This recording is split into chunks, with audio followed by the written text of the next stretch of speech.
Hey everyone, welcome back to New Slang. I'm music journalist Thomas Mooney. This is episode 149, and it is with country singer-songwriter Kree Harrison. So yeah, first off, I'm squeezing these final few episodes in this final week of the year. A couple of these, they were initially going to be released last week, but I don't know, just forgive me for kind of just taking a week off for Christmas. Of course, that means like I'm kind of doing double the work this week, but oh well. Anyway, I mentioned this part all last episode, but this may be your first time listening, so I just kind of want to mention it again so you don't miss it. One, I'm going to be doing some writing again this year. As I've mentioned, like 2020 was pretty hard to do any kind of freelance writing stuff, so that's why there is such a focus on doing the podcast, since that was something I could control. And of course, that's been really, really great and everything, but I'm just more of a writer in general, so I will be doing some writing this year. And yeah, you'll see most of it at this new publication called Holler. You can head over to holler.country and check out the coverage they're doing over there. My first piece is about the Panhandlers and their first and only show of this year. Go ahead and read that when you get the chance. And two, I'm launching a new podcast called The Neon Eon. It's just about 90s country. Personally, I feel like that era is probably a little bit bigger than just those 10 years. In my mind, it's kind of framed out between 1986 and 2001. I'll go into more details about that all later.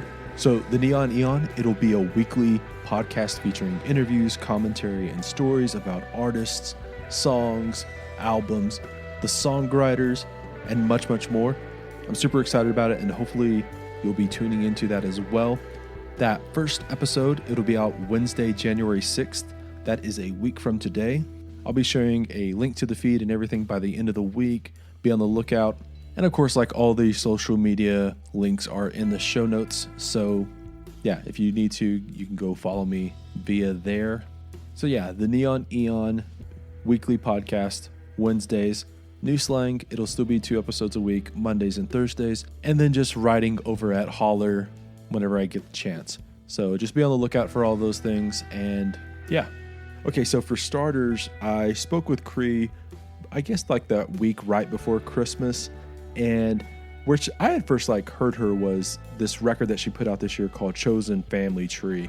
And I just thought it was really, really this really great record that kind of blends soul and country and smart country pop stuff. And she just has like an incredible voice and everything.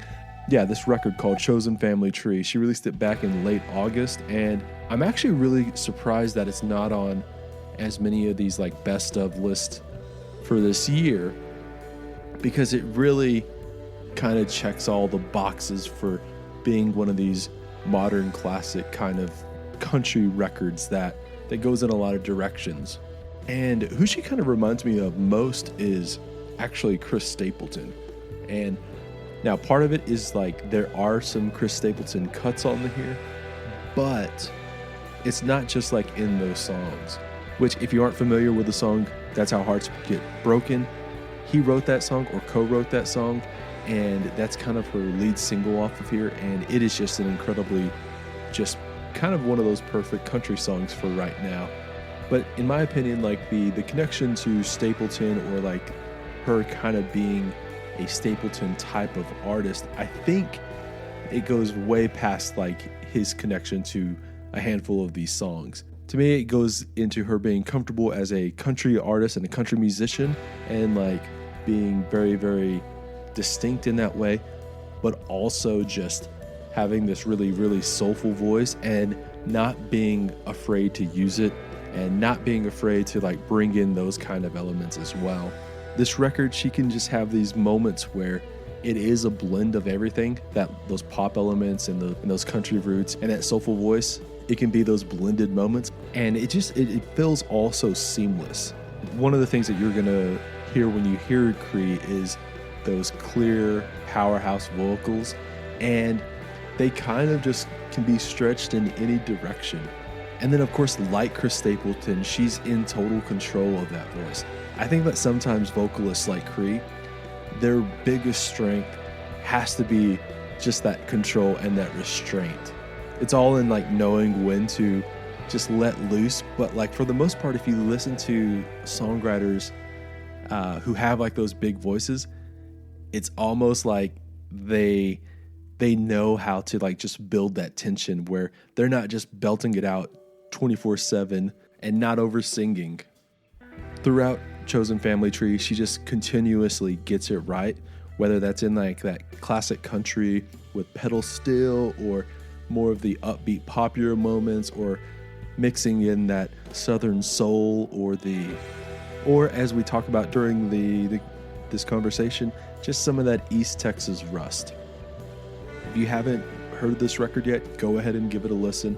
Obviously, we talk about all the writing and the creation of this record, and we go into some other little topics, but again, yeah, this one right here was really, really great. So today's presenting partner is our pals over at Desert Door Texas Soto. If you're asking yourself what exactly Desert Door or a Soto is, well, it's a premium, high-quality spirit that is similar to a tequila or a mezcal, but in my estimation, it's more refined, smooth, and fragrant. It has a distinct and intriguing palate that picks up on hints of vanilla and citrus while maintaining a healthy earthiness that is quite enjoyable.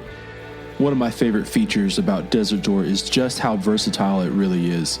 If you want to feel fancy and a little highbrow, it's perfect for a variety of cocktails that call for lime wedges and coarse salt, chopped ginger, agave nectar, sprigs of thyme and sticks of cinnamon. If you're down to muddle some fresh fruit, all that kind of stuff, it's perfect. It's great for experimentation and fine-tuning all of your mixologist skills. And then also, if you're a little bit more down home and casual, you got that denim jacket on. It's just perfect for those short and sweet, simple go-to favorites that hit the mark every time. I'm talking about ranch waters and Moscow mules and palomas and Mexican Coca-Cola with Desert Door.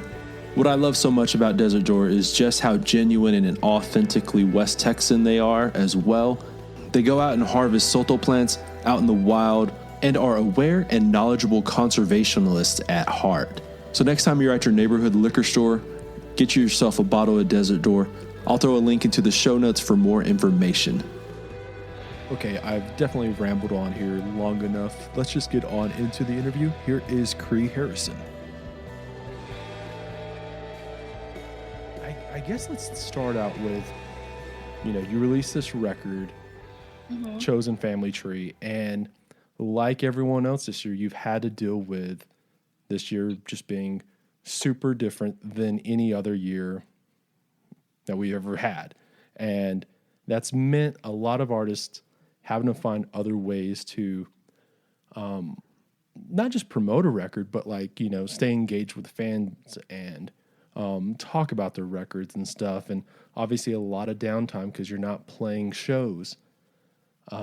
What have you been doing this year as far as wanting to stay engaged and I guess stay creative, but also, where you're not just wearing yourself thin as far as just trying to write 100, you know what I'm saying?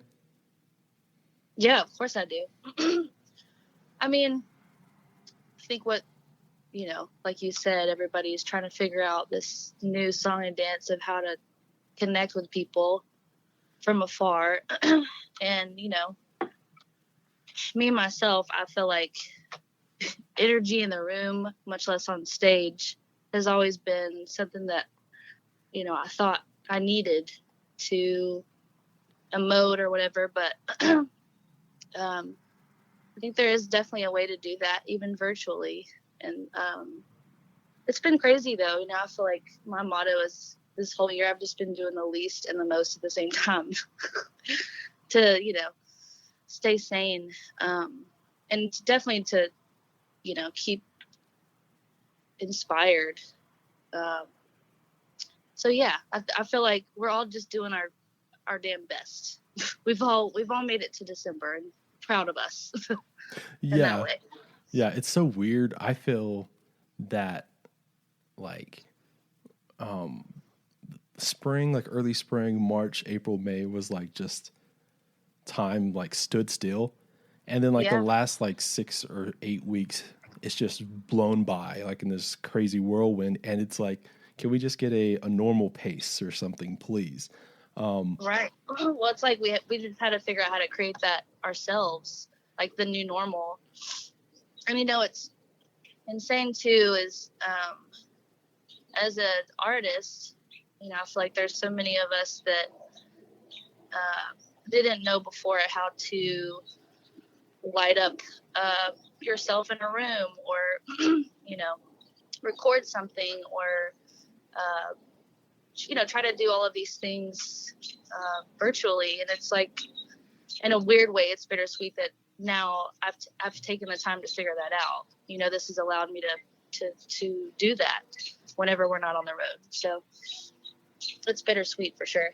Yeah, that is interesting. I've had a few other people mention that about, like, lighting yourself, the streaming aspects, like the yes, and like delays, like it sounds like it's like, if you say, oh, I'm gonna play a live show and stream it, that sounds very, very simple and very easy, and you generally kind of know it because you've been around all this for your career. But then actually doing it, I've heard so many people mention, like, they've just been YouTubing videos on, like, how to set up properly and, like, all that kind of stuff. Yeah, and just like, it's been nice having the time to do that and figure it out. Is more just like, oh, that's another limb that I know how to do now that I have. You know what I mean? Mm-hmm, absolutely. Trying to say, like, positive Polly over here is what I'm trying to say. Yeah. Well, I think early on, like, even, I guess, like, you naively kind of think, oh, well, you have all this free time. Right. People are people just, I think in general, thought all of you guys were going to be doing is writing and writing and writing. And I don't think it necessarily works that way, where just because you have, like, this huge bulk of free time doesn't mean, like, you're able to use it that way. How was that? Like, how has that been as far as, like, still, like, I guess, utilizing inspiration to write, but then also, like, needing to have some kind of structure, just because, it's very, very easy to, like, waste time this year. Oh, big time. Yeah, there really has been times where I felt guilty, like, what are you doing today? Like, what are you doing with your life today? But to stay inspired, it's even very simple things that help me, like painting or coloring, or listening to a podcast, or taking a freaking walk, all taking a drive, all these little things that I would do in between a rat race or a crazy schedule.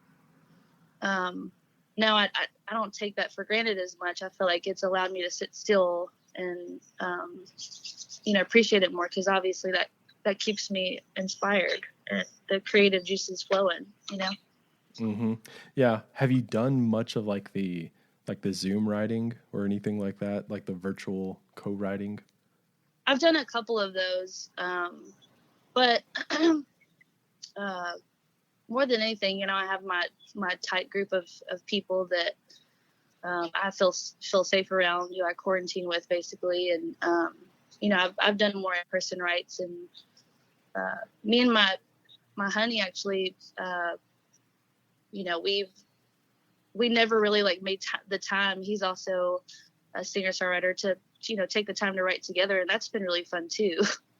It's kind of crazy that it's like, well, you're stuck in a house together. How can we write a song together? Like, it was so organic, and that probably wouldn't have happened as often. And so that's been really fun too.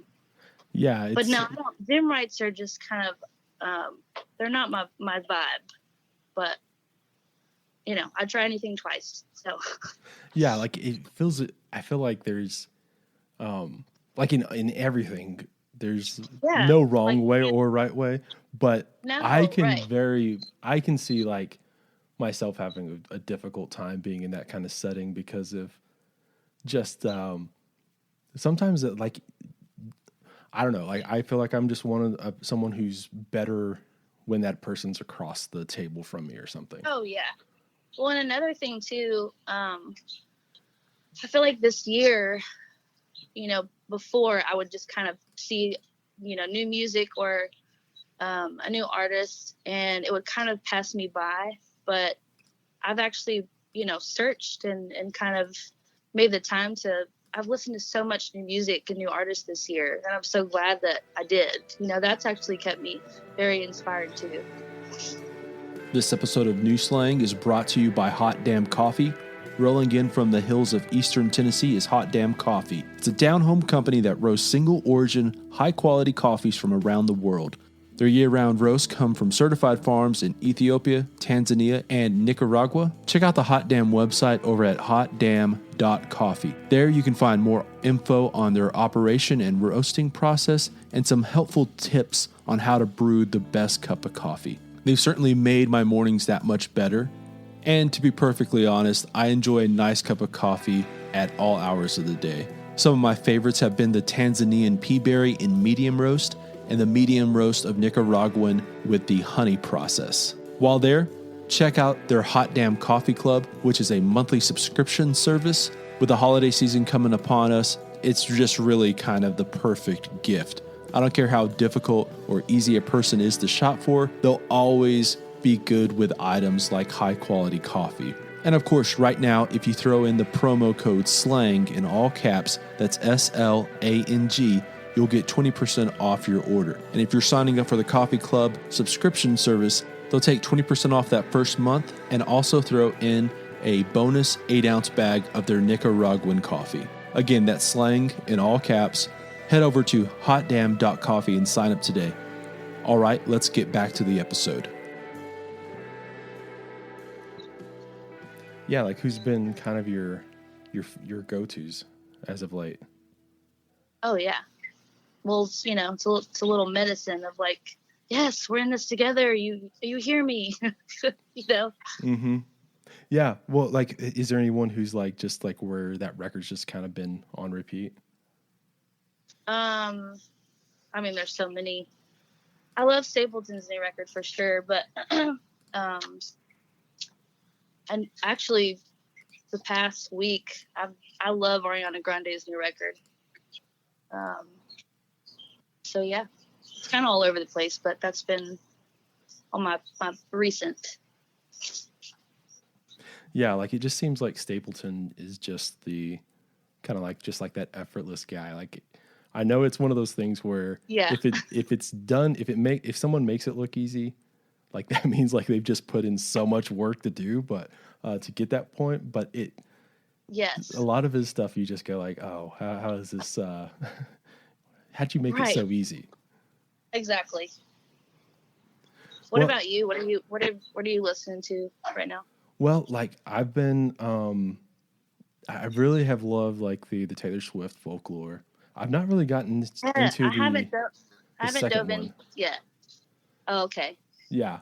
Like the first one, I was just like, oh, this is, I just, all the elements of what she was doing there, I just absolutely, I loved them all previously. Like I do love Taylor's songwriting and her perspective and all that beforehand, but then also just, I was a big National fan beforehand and like Bon Iver. So like those collaborations were just, it was just like the kind of like the perfect, like checking all the boxes for me. So, well, it's so funny. I was thinking about too, cause I've only heard a couple of songs from each. Like I really want to dive in, but I was thinking that's so smart of her to put out something that's, more this chill vibe, and there's more space and there's less of a production. You know what I mean? Mm-hmm. In a good way, and that's so smart because, playing these ginormous shows that she does with lights and this crazy set. It probably feels really good for her to not have the pressure to figure out how to put that out on the road. You know what I mean? Yeah. And one of the things that I always think about with Taylor specifically is, and this, you can apply it to just every artist that we've kind of seen since they were 16, 17, is like, they're not the same person they were back then. And I think for some reason, like a lot of people still have it in their heads that Taylor is like a, a teeny bopper kind of girl. And she's like, no, she's like a 30-year-old woman. And like Right. her songs have changed and evolved and matured and morphed and like all those Yeah. things. And always just try and encourage people like, yeah, you may have not like related to what she was singing with like a song like Pictures to Burn or like Tim McGraw or something, but like, Yeah. yeah, like now, like, I don't know, go give it another try, give it another shot. So, Yeah, I agree with that. Let's grow together. yeah, well, that's always been like my favorite bands have been the ones who, you feel like they're not just making that same record over and over. And, Oh, of course. you see so many of these artists who, and I do get it, like where, you don't want to stray too far away from where that success was, right? So, I don't know, like sometimes they hesitate to just keep on going forward. And I think like that's just kind of a, something that like they regret later on, because like the long-term success is like where you find that fan base that grows with you. Right. So No, for sure. One also, to your point, I think it's like the more the merrier. Like I think all artists, or most, have not just one side of them. Like it's good to show all of, who you are and where you are in your life, because it's never going to be the same. Mm-hmm. Yeah. I've heard a lot of people like, and I've stolen this 100 times, where like you kind of think of like records as snapshots, and they don't necessarily have to be, that way No. forever. So. Right. Exactly. No, I agree. I'm going to dive into it, especially now that you've reminded me that I should. Yeah, well, that's good. Yeah. And then also like, as we were talking, like right before I hit record, she's embraced cursing on these last two records.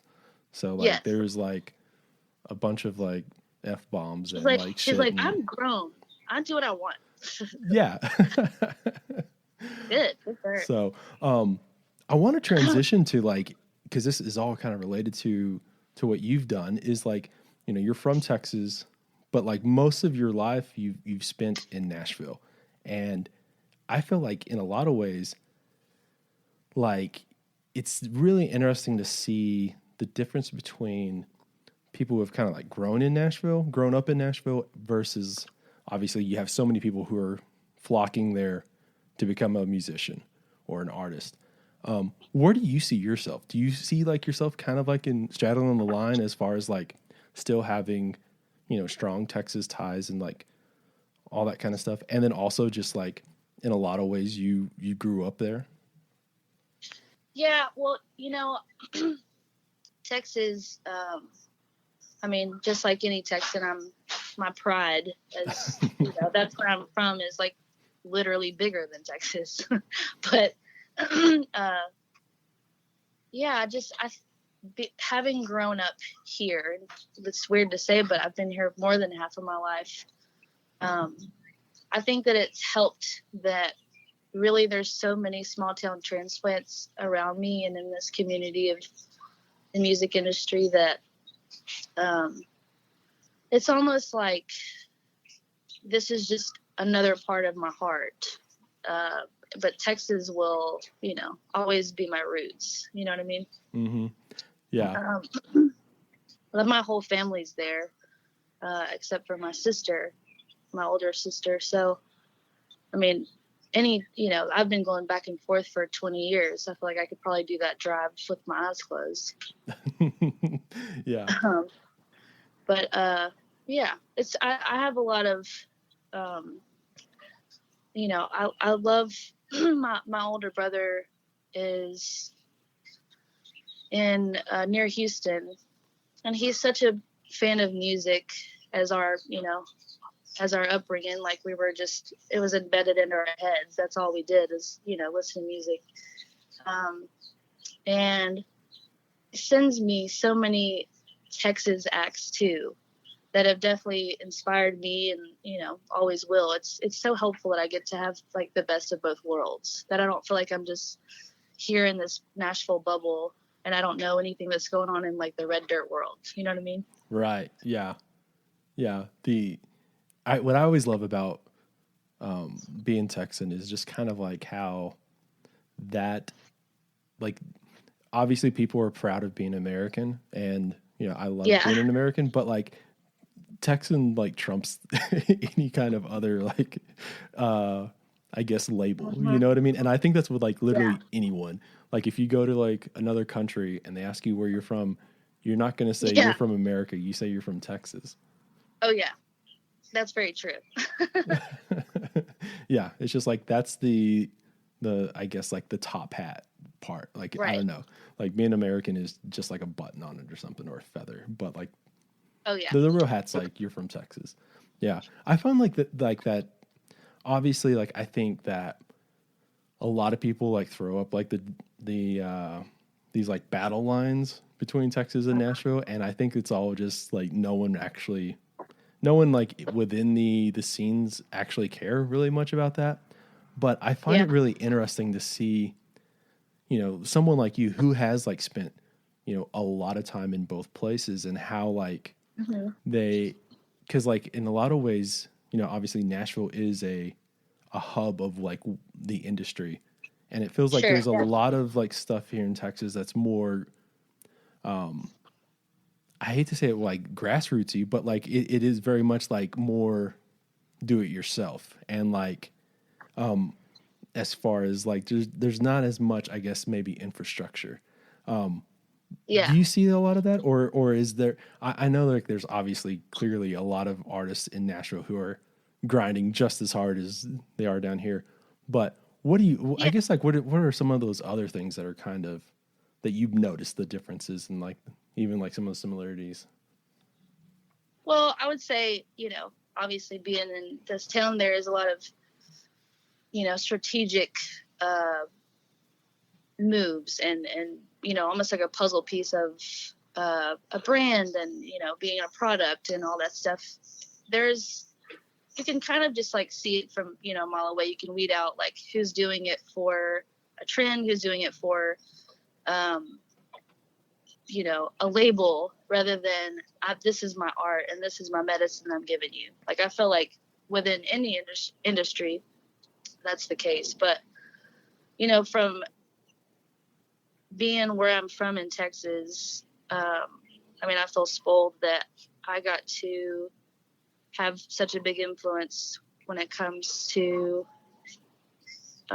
like Zydeco and Cha-Chang and, artists like Cookie and the Cupcakes. They were the kings of swamp pop. It goes so much deeper than just this red dirt or grassy roots Texas scene for me, like growing up literally in the swamp. I feel like you can hear that on a lot of my records. It comes out. You can hear the snakes. This episode of New Slang is brought to you by New Slang. So obviously, you're listening to New Slang right now. That probably means that you enjoy it, or at least you enjoy some of the conversations with the artists that are on here. Well, you may be interested in helping support New Slang a little bit more by doing one of a handful of things. One, stop by our New Slang merch store and order some merch. Right now, there's t-shirts, koozies, buttons, stickers, magnets, and a handful of keychains and the like. Two, if you like New Slang just a little bit more, you can join the New Slang Patreon. What is Patreon? Well, it's like a subscription service. Since New Slang is free, it's a great way to get some extra bonuses and additional content. For example, if you subscribe to the Postcard Pal tier for $5 a month, you'll get ad-free episodes, updates on upcoming guests, and monthly New Slang postcards. The postcards are essentially little mini show posters that I started designing to highlight that month's roster of guests. Like right now, we just ended the month of November, so November's show poster is a denim jacket where all the episode guests are individual buttons pinned to the jacket. Right now, if you sign up for the Patreon, I'll go ahead and make sure you get all the back prints. Again, signing up for the New Slang Patreon or purchasing something from the New Slang merch store are great ways to help support New Slang. Another easy, simple way is to give us a 5-star review over on iTunes and share New Slang with all your friends and family who you think may enjoy New Slang. Links to both the Patreon and the merch store and all of our social media stuff is in the show notes. Okay, let's get back to the episode. Yeah, well, you also have like a really, just like a soulful voice in general, but like, Thank and you. so I think like there's definitely that too, like that. Yeah. To not to just necessarily name drop here, but because it's not like I know him or nothing, but like I remember, so like Kevin Russell, who is like in the Gourds and Shiny Ribs, he was telling me one time about. Oh, I love him. Oh yeah, there's the swamp I pop love right there. him so Yeah. much. So like, Yes. he was saying, We're literally from the same town. well, there you go. I mean, like that's a collab record right there. I'm just throwing it Oh, out there. please. Let's claim But it. he was telling me about how like Doug Somm of like Texas Tornadoes had told him like, you know, like down in Texas, people have like East Texas, or they have West Texas dust or East Texas rust, and like he was like, Kevin, you have both, and like, you know, what he was meaning about that was like just kind of how like, you know, you think of like someone like George Jones, there's like just that Right. richness to his voice, and then like guys out from West Texas, there's like that dry rasp, and so yeah, you have a lot of that East Texas rust. I love that. I'll take it. Yeah. She got to carry some WD-40 in her purse just in case. For sure. Yeah. Yeah. The swamp pop. Whenever you said that, I was like, Shiny Ribs right there. I love Kevin so much. I got to tell you, I did this. I did Delbert McClinton Blues Cruise for like 5 years. I'm real close to the McClintons, and but I've been a fan pretty much my whole life of Delbert. The first time I opened up for him, I think I was like 7. So it's been like a crazy history with him and his family. But either way, we did this blues cruise, and Shiny Roots were one of the acts. And I was mesmerized by Kevin, and like literally pulled him aside at some point. I was like, I'm just going to put it on the table that I'm going to fangirl you the entire trip, the entire cruise. Because he just blew my mind, and yeah, he's definitely up there for me, and that swamp goodness. Yeah, like I love like I'm gonna have to do it one of these days, where like one of my friends had mentioned like how Guy Clark, all of his songs like have like a reference to food. I need to like count up like all the food references in Shiny Ribs, like in Kevin's just catalog, because like he's got like the okra candy and stuff like that, and like the sugar cane and like the what's that song that was like the Kringle Tingle or something? Oh, I don't know. Like the Christmas song. My older brother, the one I was talking about earlier, Michael, he's the one that's actually first showed me their stuff, and he's like, I don't know who I need to talk to or how I need to make this happen, but he needs to have a Texas sold beer, a brewery company called the Tingle, like Kringle Tingle, and that would be like for like seasonal beer. I'm like, oh my God, that's so brilliant. Yeah, but it's we need to get on that. I know.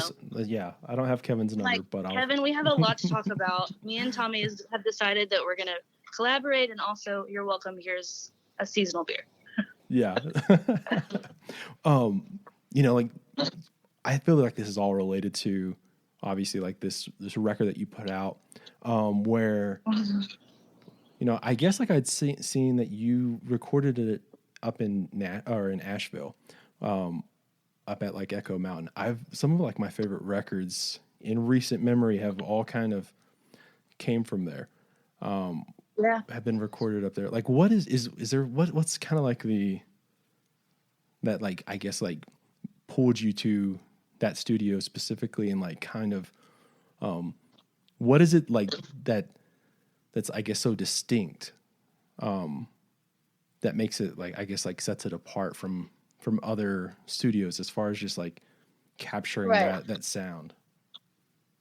Well, obviously there's so many studios here that are my favorites. God, there's some. I mean, you have Fame. You have a lot of options where a lot of cool things have happened in those rooms or those buildings. But I recorded both of my records. The first one called This Old Thing there in Ashville, and as well. And I trusted my producer at the time, Jordan Lenning, to he just said, Kree, what you're going for, and me knowing your heart, I think this is the place. So I trusted him. I'd never seen it, been in, stepped in that building yet until we got there. And aside from just wanting to check out and not have the option to go home or go to a drink meeting after a day of recording for any of us, it was just me and these 8 amazing musicians for both records. And the first time I stepped in that studio, there's just something that it felt different. It's a different vibe, and it's not heavy, but it's something that felt just right for what I needed to get out. And it just seemed like that was the only place where it could happen. And it's an old church, actually, so it's already beautiful inside, but it was just more of a gut feeling. Mm-hmm.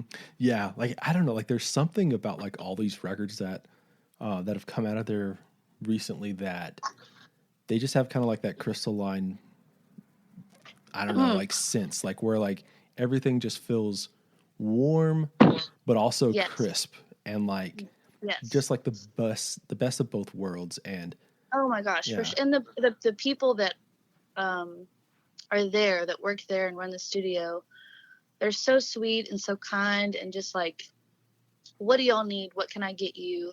Do you guys need any mushrooms? Like, it's a very like hippie town anyways, and no regrets. I didn't see any of it. I didn't want to leave that studio because it was just, it felt, like you said, warm and homey.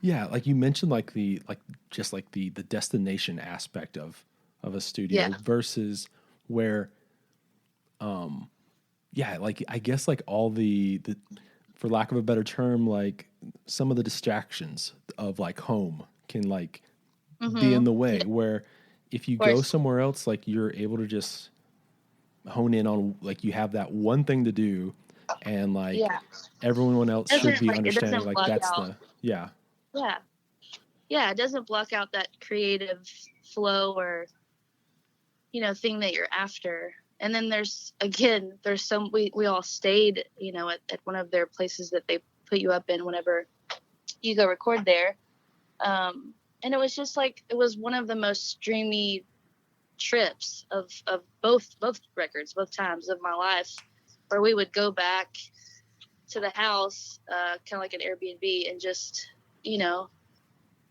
be on cloud 9 together and hear what we did that day, and just that feeling of pride. This episode of New Slang is brought to you by the Blue Light Live here in Lubbock, Texas. Blue Light has undoubtedly been my home away from home over the years, and has played such a vital role not only for my development as a journalist, but obviously it's been one of the foundational pieces for a lot of your favorite songwriters and bands who have made it out of the Lubbock area over the years. And of course, as a music venue, they've played such a pivotal role for a lot of your favorite bands just in general. One of my favorite parts about Blue Light is just how versatile the place can truly be. I've seen it crowded and rowdy on a Saturday night for a rock and roll band, and I've seen it dead still on a Wednesday when a legendary singer-songwriter rolls through town. What you should do is go over to bluelightlubbock.com and check out all the new merch they've added: hats, t-shirts, both short and long sleeve. They also have hoodies and koozies, and just added some sweatshirts that are very much an homage to the college sweatshirt that John Belushi wore in Animal House. And then of course, maybe the crown jewel of their new merch is the Varsity Club style jacket in blue satin. I got one the other day, and yeah, it's just one of my favorite things I own now. And yeah, I don't know, I just love it. Anyway, you can check out all of their new merch over at bluelightlubbock.com. As always, I'll throw a link into the show notes for easy access. Okay, let's get back to the show. Yeah, like, okay, so like after like a day of work in the studio, like what is it like after? Is there a lot of discussions about like what's coming up next for the next day? Or is it like a little bit more of like some of the reflections on what y'all did that day before? Or do you It try and probably, like, go ahead. oh, or I was going to say, or do you just try and like not even talk about it? You just, like what, I guess like what's the day at, or like the, after The like process of it yeah, all. yeah. Well, what really helps, like the repetitive conversations, I think, is the pre-production that we did before. So rather than having to like think about it and like strategically try to figure out, well, that makes sense, this makes sense, it was just more of a feeling at the end of the night. Like, that felt so good. We should, take away from that. And to be honest, both times too, we recorded everything live to tape. The only difference on this last record, Chosen Family Tree, was that we overdubbed strings and horns. So, those were more of the conversations that we were having. Like, we have so much space for this, but my co-producers, Jordan Lenning and Skylar Wilson, they're just the perfect yin and yang for me and for this record. It just became so easy that it wasn't like, okay, we're so tired and drained, let's talk about it more. You know what I mean? Mm-hmm. Let's figure some shit out. It was just more of, that felt really good, let's go back and do that again. Yeah, like it seems like if there's it's very easy to, in this setting where it is like that destination where everyone is there for a reason and they're not Yes. necessarily thinking about other things, and like they can just, No. it's kind of like you're able to pause the outside world for that moment. And I guess like momentum can just build up, you know what I mean? Oh, yeah. Like where it's so effortless after a while. Yes. Like, okay, so like this record is 12 songs. Like, I guess like what was the process for this as far as like, honing in on these 12? Yeah. Well, I actually did what we have now called just the writer's pre-treat. So it was very full circle, because this house, some really good friends of mine, they still owned, and they were Airbnb in it here in Nashville. But we all used to live in this house together. And I just had the idea, what if we have 2 or 3 write today? We bring in, co-writers. We would all be in different rooms writing for this record, just whatever would come out. Then we would also have pluggers from different publishing companies, like every 3 days, come and pitch me songs. So that whole process was just so much fun, but also you just felt like a very family, connected vibe. Like it didn't feel like work, or we have to like go to this meeting under, dumb lighting and not just like get lost in a lyric, but it was pretty, I think I've always just known, once I get my head right of, okay, this is the goal, this is what I want this record to feel like and sound like, kind of like a roux, once I started listening to songs, it kind of just become more easy. Like, yes, this is falling into place. And, I'm spoiled, really. I feel like here in Nashville, there's just such an amazing writing community here. And I'm really thankful to be a part of it, because, aside from me being a part of rights and wanting to write, my own stuff, I think I'd be a fool to not listen to outside songs, because I'd miss opportunities like cutting That's How Hearts Get Broken. I didn't write that song, and I'm so glad that that was an option, I think it's one of my favorites on it.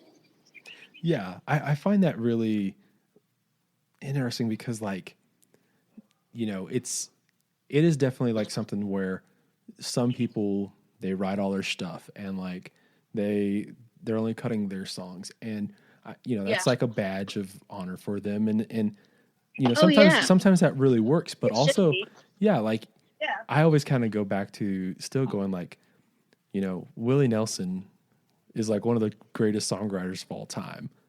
Yeah. And he still like had totally. outside material. So like, he cut so many of his friends, or just like stuff that he liked that he didn't write, even though he could.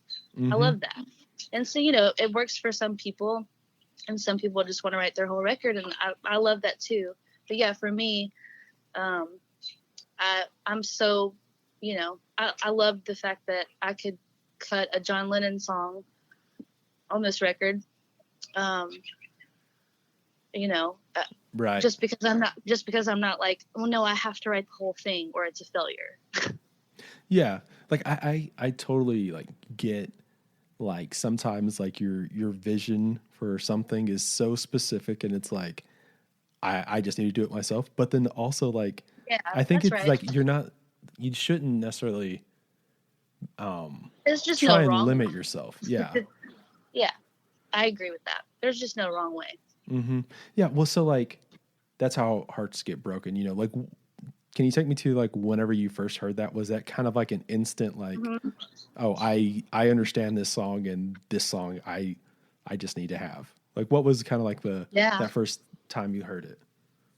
It was, well, it's the writers are Liz Rose, Morgan Stapleton, and Chris Stapleton. I mean, they're already, that trifecta alone is like, come on, give me a break. But I heard, it was pitched to me by a friend, Allison McAnally, who was a plugger at Liz Rose Publishing. And she said, I would love to hear this, from a woman, because Chris was singing the demo. And immediately I listened to it, and it was like that intro of that guitar lick. It felt like I was back in Danby, Texas, like, playing with sticks or something. It just like was so nostalgic to me. And 90s, country is a huge influence on me and my stuff. So I felt like that was a really good place to start with that song, to bring that out of this record, Yeah. I love 90s country as well. I think it's just like it's one of those, I don't know, like you're about my age too. So like just kind of I grew up around this during the 90s, and it's all like so many of the songs are tied to nostalgic like moments, but then also like if you just go back, you're like, holy shit, these songs are so fucking good. Yes. So right. Yeah. That's what that song was for me, though, for sure.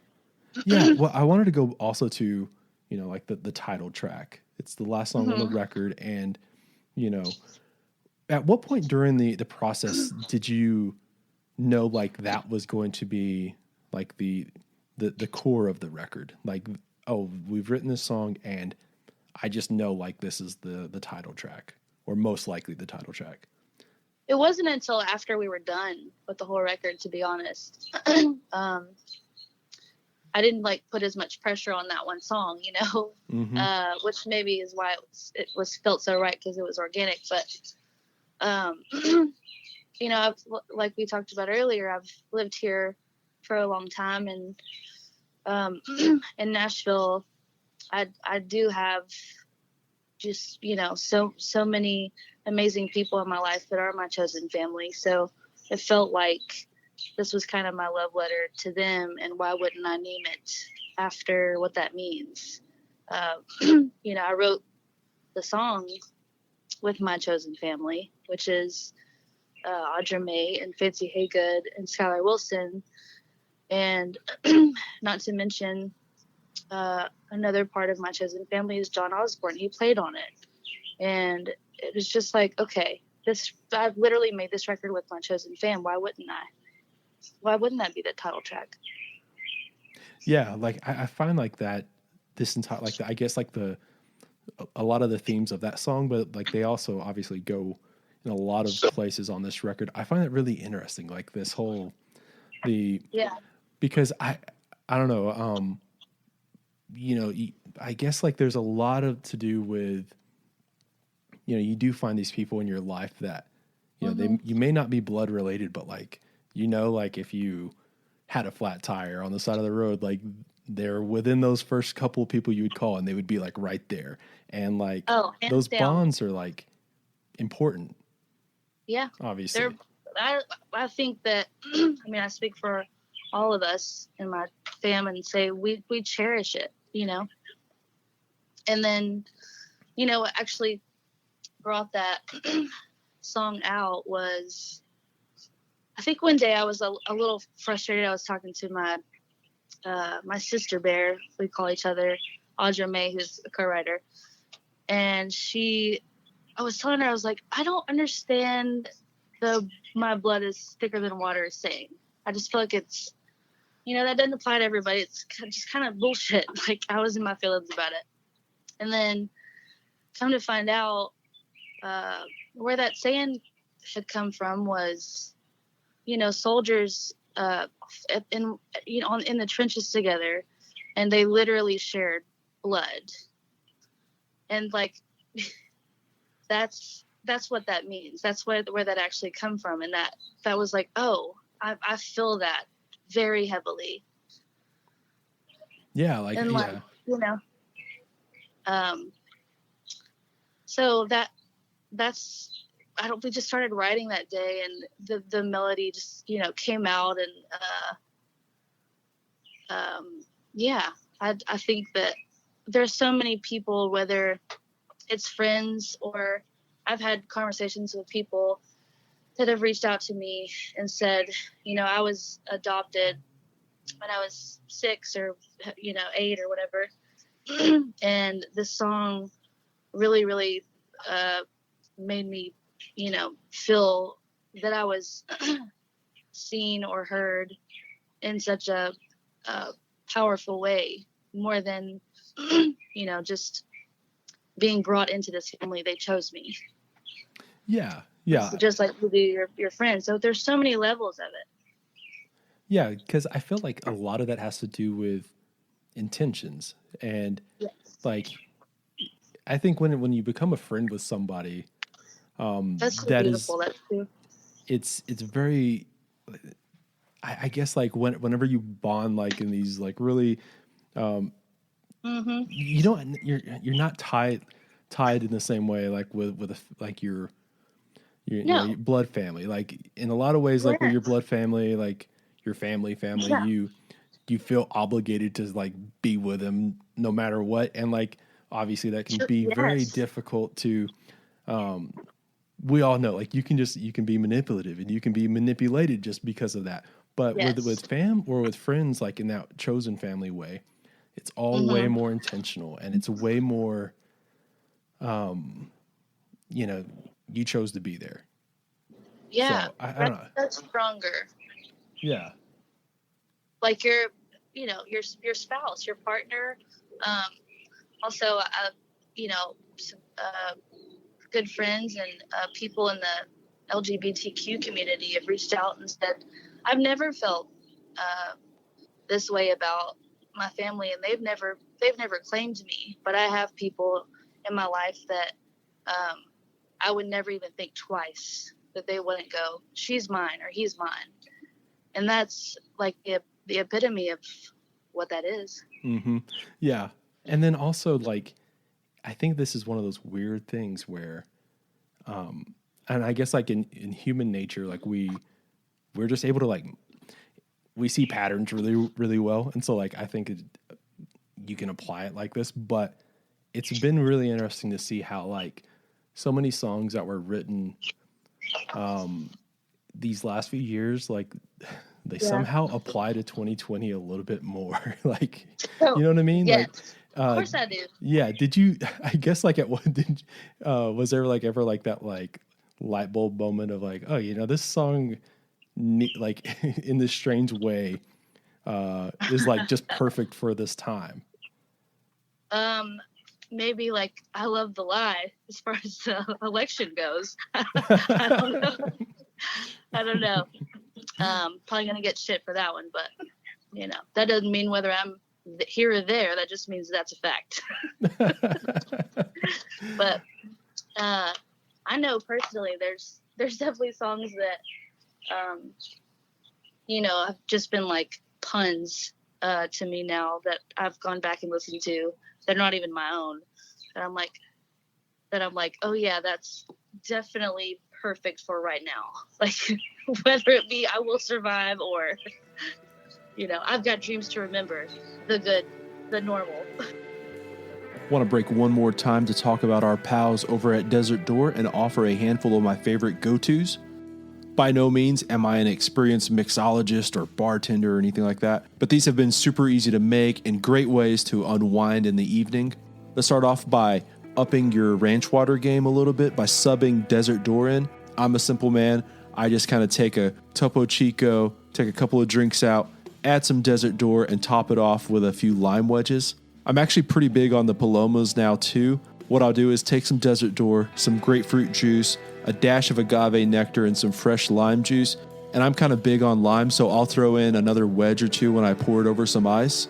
And actually, I'll do the exact same thing, but I'll substitute some pineapple for the grapefruit for a change up. And now that the weather is dipping down, I've started having a Desert Door version of a hot toddy. Put some Door and some honey together and give it a mix. Add in an Earl Grey tea bag with some boiling hot water. Let it just sit for a minute. Remember, patience is a virtue. And then of course, I'll squeeze in a little bit of lemon just to have that balance. Anyway, Desert Door, it's as versatile as vodka and more refined, smooth, and complex than tequila. It's rich and balanced, so whatever your go-to is, it'll do the trick. For more info on Desert Door, check the show notes.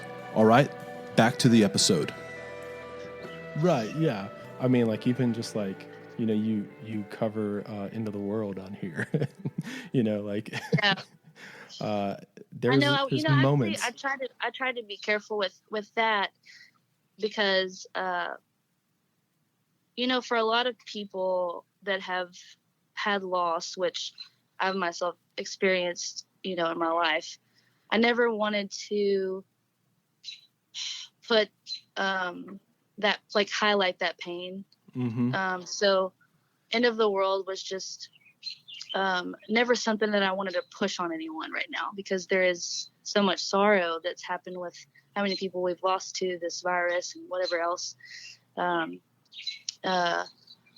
Police brutality, all of these things. And I've been trying to be very, very careful with other people's hearts, because I want it to be medicine, not a reminder of heaviness. So yeah. I will tell you though that the story of why I cut that song, besides the fact that it's just one of my favorites because Skeeter Davis rules, but I used to work at this place here in Nashville called Santa's Pub, and just like to shameless plug, my chosen family. Santa hired me when I didn't have a pot to piss in, right before I did Idol. Do you know about Santa's Pub? No, I do not. No. Okay. Oh, well, if you're ever visiting, Santa is such a gem, and so is his wife Angelina. Anyways, I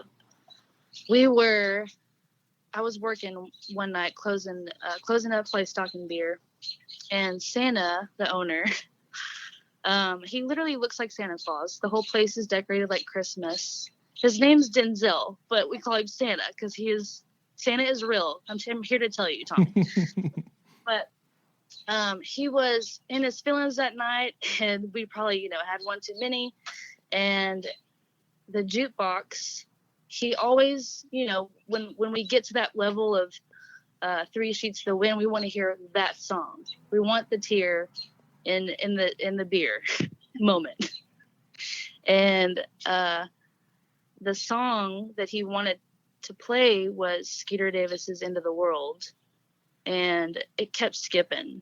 It would be like, don't they know, and he got so pissed off that he pulled out a little pistol out of his back pocket and shot the jukebox. And one of my other friends who I was working with, I swear, maybe shit his pants, I'm not sure, but it was one of the funniest moments. But also, like, I was like, I understand exactly what you're feeling right now, do you?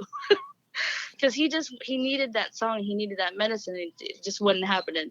But you know, it's dedicated to him, because I'm so close to them, and feel so much gratitude for all they've, you know, done and been a part of my life. And so this record felt like the time to record it myself, and it's dedicated to him, for sure. No, that's great. It's like, for starters, like, I mean, Mark Chestnut cut a song, I think, about I this. know, right? And then two is like, I always say that, like, Santa shot the jukebox.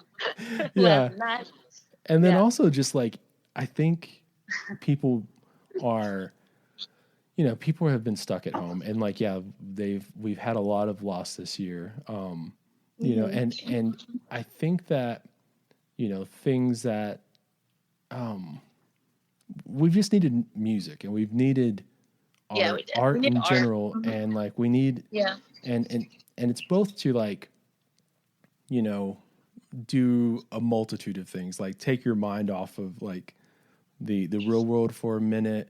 It's to like, tell you that, like, you're not the only one, that we're going to be able to make it onto the next day. And there's like, just like, again, there's like a multitude of reasons why all this art is needed and necessary. And I think that, you know, I don't know, like, for some reason, I think also, like, it's easy to take for granted. And like, if it's been one thing that I've seen this year that I've, you know, appreciated more, has been like the not taking it for granted, not taking all of this art for granted, and not taking all of these people for granted. And like, it's something that's, it's easy to do, because, you know, it's very easy to just kind of, fall in line in routine. And, what this has been doing has been like kind of giving a lot of people self-reflection and time to, to sit feel. still. Yeah. Yeah, I agree. Yeah. This year's just been, I don't know, like, I feel like I've always kind of been a, you know, pessimist in a lot of ways, and this year's been definitely hard for someone like me who has lost people close to them. But I feel like there's a resilient spirit that's gonna come out of this, and I think people are gonna be stronger for it in the long run, even if you don't necessarily feel it now. But yeah, that's right, you will. So, I love that. That's really beautiful. You must be a writer. Just the rambling kind, not a songwriter, no. But yeah. But no, I couldn't agree more, though. That's very, very true. Yeah, weird. It's weird to you know, put on 2020 like a blessing and a curse, or bittersweet, but I genuinely feel that way. Yeah, and I always, like, what this has done for me too is, like, I've wondered, like, you know, during these times of like hardship in the past, did they realize, were they like during, I don't know, like when the stock market crashed back in like the 20s at the start of the Great Depression, did they go, man, this is like a weird thing? Totally. Or like, because I feel like it's been so surreal more than anything else, and you're kind of like in this like weird shock. Yes, I mean, my 81-year-old sweetest angel on earth, grandmother, we call her Mammy. She's over there scratching her head, so I can't imagine how a lot of people are going, I have in my whole lifetime, I've never experienced anything like this. And it's worldly. It's a worldly feeling. So crazy. Yeah. It's this weird way of like how, we've all been isolated, but also like it's connected. Yeah, exactly. It's a very like, there's not been one person on this earth who has not felt this year, that like feeling of isolation, and it's the complete opposite. Yeah. And uncertainty and the loneliness and the like the yearning for things. Mm-hmm. Worldwide feeling. Yeah, like I feel like by nature, like I'm okay being by myself for the most part. I think like most of that is because I have one little brother, but he's 14 years younger. So in a lot of ways we're like only children. So I felt like I was prepped my entire childhood for this. But even me, I'm like, okay, I got to get out of the house. Like I need to like see some live music and talk to someone. So yeah, it's been this. Right. So I don't know. I'm proud of us. We all have made it to December, and that's fucking awesome. Good for us. Yeah, I think so too. So, it's been really, really great talking with you today about you too, honey. all of I appreciate this. You. Yeah, for sure. Yeah. Thank you so much for reaching out. And anytime.